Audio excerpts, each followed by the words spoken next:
আসসালামু আলাইকুম। যারা এই মুহূর্তে রেসিপিটি দেখছেন সবাইকে আন্তরিকভাবে অভিনন্দন জানিয়ে শুরু করছি আজকের রেসিপি। আজকে আমি দারুণ সুস্বাদু বাঁধাকপির পরোটা রেসিপি শেয়ার করব। অনেকেই জানেন না বাঁধাকপি দিয়ে এভাবে পরোটা বানালে অনেক বেশি টেস্টি হয়। সকালের নাস্তায় ঝটপট আপনারা বাঁধাকপি দিয়ে পরোটাগুলোকে বানিয়ে নিতে পারেন। আবার চাইলে এভাবে পরোটাগুলোকে বানিয়ে বাচ্চাদের টিফিনও দিতে পারেন। এভাবে পরোটাগুলোকে বানিয়ে যাকেই খাওয়ান না কেন বারবার রিকোয়েস্ট আসবে। প্রথমে এখানে আমি বাঁধাকপির একটি পুর তৈরি করে নিব। তার জন্য চুলা একটা কড়াই বসিয়ে দিয়ে দিলাম আমি রান্নার তেল। তেলটা গরম হয়ে গেলে দিয়ে দিলাম এখানে আস্ত জিরার ফোড়ন। এবার এখানে আমি দিয়ে দিব বাঁধাকপি কুচি। বাঁধাকপিগুলোকে আমি এরকম ছোটো ছোটো করে কেটে নিয়েছি।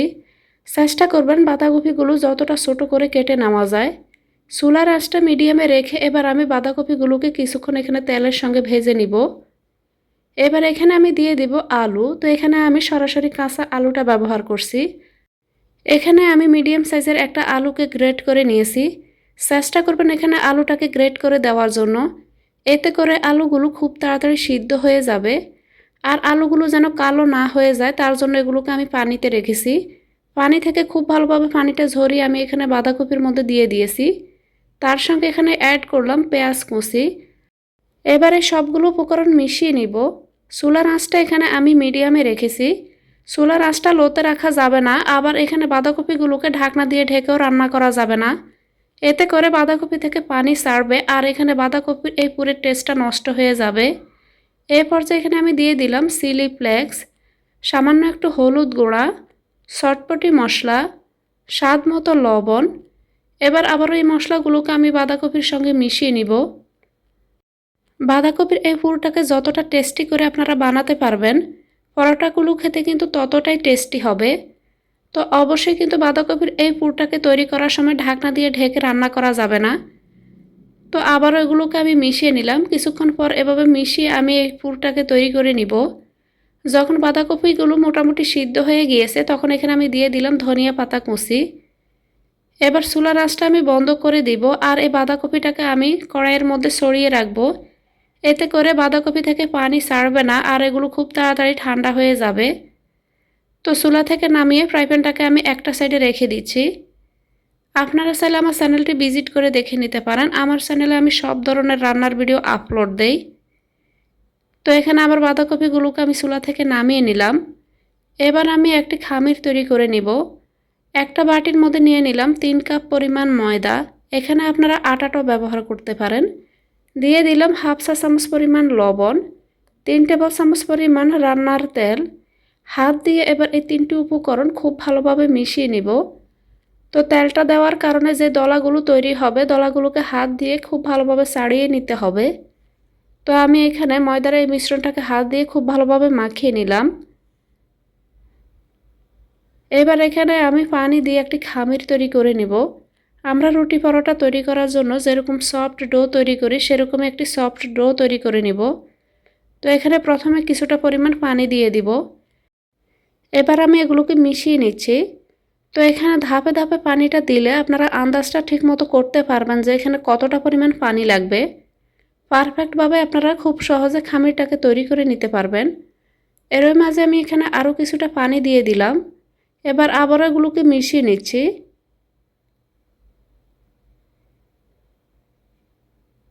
তো এখানে আমার খামিরটা রেডি করা হয়ে গিয়েছে। এবার হাত দিয়ে এই খামিরটাকে খুব ভালোভাবে মথে নিব। আপনারা যারা এখন আমার চ্যানেলটি সাবস্ক্রাইব করেননি প্লিজ চ্যানেলটিকে সাবস্ক্রাইব করে ভিডিওতে একটা লাইক দিয়ে দিবেন। আর যারা অলরেডি সাবস্ক্রাইব করেছেন তাদেরকে মন থেকে অসংখ্য ধন্যবাদ। তো এখানে আমি খামিরটাকে খুব ভালোভাবে মথে নিলাম। এবার আমি এগুলোকে ঢেকে 10 মিনিটের জন্য রেস্টে রেখে দিব। এতে করে খামিরটা অনেক বেশি সফট হবে। ফিরে আসলাম 10 মিনিট পর।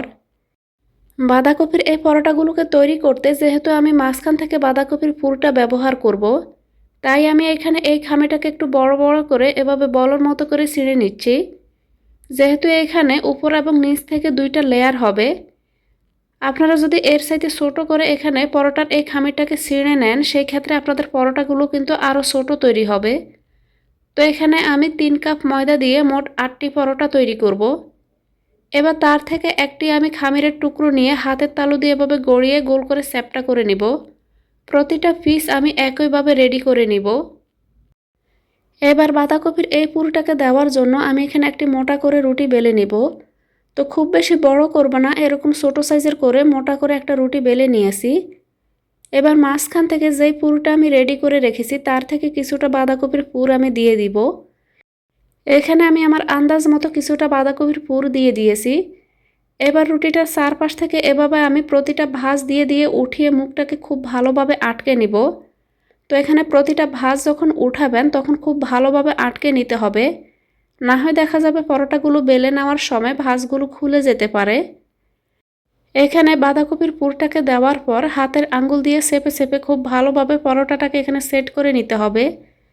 এতে করে আপনারা যখন পরোটাটাকে বেলে নেবেন তখন এগুলো এখানে খুলে যাবে না। তো অবশ্যই কিন্তু হাতের আঙ্গুল দিয়ে হালকাভাবে চেপে চেপে এটিকে সম্পূর্ণভাবে সেট করে নিতে হবে। তো এখানে আরও একটি পরোটা তৈরি করার জন্য এখানে আমি পরোটাটাকে রেডি করে দেখিয়ে দিচ্ছি। তো সেমভাবে মোটা করে আরও একটি রুটি বানিয়ে আমি চারপাশ থেকে এভাবে ভাঁজ দিয়ে উঠিয়ে নিচ্ছি। আমরা সাধারণত আলুর কচুরি তৈরি করার সময় যেভাবে ভাঁজ দেই ঠিক সেভাবে এখানে আমি চারপাশ থেকে উঠিয়ে আমি ভাঁজটা দিয়ে দিলাম। এবার হাতের তালু দিয়ে হালকা হাতে এভাবে চেপে চেপে এটিকে সেট করে নিব। তো অবশ্যই কিন্তু এভাবে সেট করে নেবেন, এতে করে পরোটাগুলো খুব সুন্দর মতো কিন্তু গোল করে আপনারা তৈরি করে নিতে পারবেন। তো এখানে আলাদা একটা প্লেটের মধ্যে কিছুটা ময়দার গুঁড়া ছিটিয়ে আমি পরোটার এই খামিরটাকে এভাবে নিয়ে নিব। তো এখানে সবগুলো পরোটা আমি এভাবে রেডি করে নিব। এবার আমি পরোটাগুলোকে বেলে আপনাদের সঙ্গে শেয়ার করছি। তো খুব বেশি জোরে কিন্তু সাফাসাফি করে পরোটাটাকে বেলে নেওয়া যাবে না, যেহেতু ভিতর থেকে পুরটা দেওয়া হয়েছে। হালকাভাবে এভাবে বেলে নিলেই দেখবেন খুব সহজে আপনারা বেলে নিতে পারবেন। তো এখানে আমি একটি পরোটা বেলে নিয়েছি। এবার এই পরোটাটাকে আমি তুলে একটা সাইডে রেখে দিচ্ছি। তো দেখতেই পাচ্ছেন এখানে পরোটাটার চারপাশের থেকে কিন্তু একটু পুর বেরিয়ে যায়নি।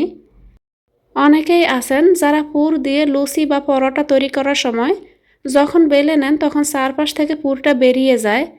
যদি আপনারা প্রথমে যখন পুরটা দিবেন তখন যদি পরোটাটাকে এখানে একটু মোটা করে বেলে নেওয়ার পর পুরটা দেন আর চারপাশ থেকে উঠিয়ে খুব ভালোভাবে মুখটাকে সিল করে সেট করে নেন, তাহলে আপনারা যখন পরোটা বা লুচি বেলে নেবেন তখন চারপাশ থেকে এগুলো বেরিয়ে আসবে না।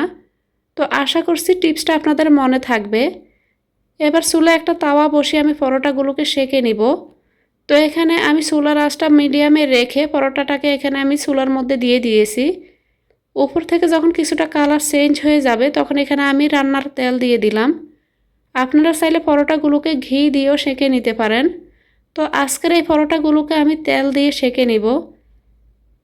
তো এখানে কিছুক্ষণ পর উল্টে পাল্টে আমি দুইটা পাশে একটু মুসমুসে করে ভেজে নিচ্ছি। বিশ্বাস করুন বাঁধাকপি দিয়ে যে এত মজার পরোটা তৈরি করা যায় তা হয়তো অনেকেই জানেন না। বাঁধাকপি দিয়ে পরোটার এই রেসিপিটি আপনারা বাসায় একবার হলেও বানিয়ে ট্রাই করে দেখবেন। ছোট থেকে বড় সবাই অনেক বেশি পছন্দ করবে। তো এখানে আমি একটি পরোটা সেঁকে নিয়েছি। এবার এখানে আমি আরও একটি পরোটা দিয়ে দিলাম। সেম ওয়েতে আমি এখানে এই পরোটাটিকেও সেঁকে নিব। আপনারা চাইলে পরোটাগুলোকে তেল না দিয়েও আপনারা সেঁকে নিতে পারেন। তবে তেল দিয়ে যদি আপনারা পরোটাগুলোকে সেঁকে নেন সেই ক্ষেত্রে পরোটাগুলো অনেক বেশি ক্রিস্পি হবে আর খেতেও অনেক বেশি ভালো লাগবে। তো এখানে আমি দুইটা পাশে মুসমুসে করে ভেজে তুলে নিব। তো এখানে আমি একইভাবে সবগুলো পরোটা বানিয়ে নিয়েছি।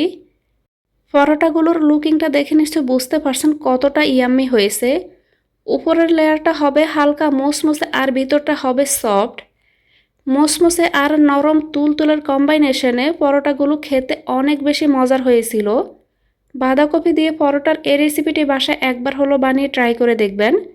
এভাবে পরোটাগুলোকে বানিয়ে যাকেই খাওয়ান না কেন বারবার রিকোয়েস্ট আসবে, যত খাবেন ততই মন চাইবে। আশা করছি বাঁধাকপির পরোটার এই রেসিপিটি আপনাদের অনেক অনেক ভালো লেগেছে। এতক্ষণ এই রেসিপিটির সঙ্গে থাকার জন্য সবাইকে অনেক অনেক ধন্যবাদ।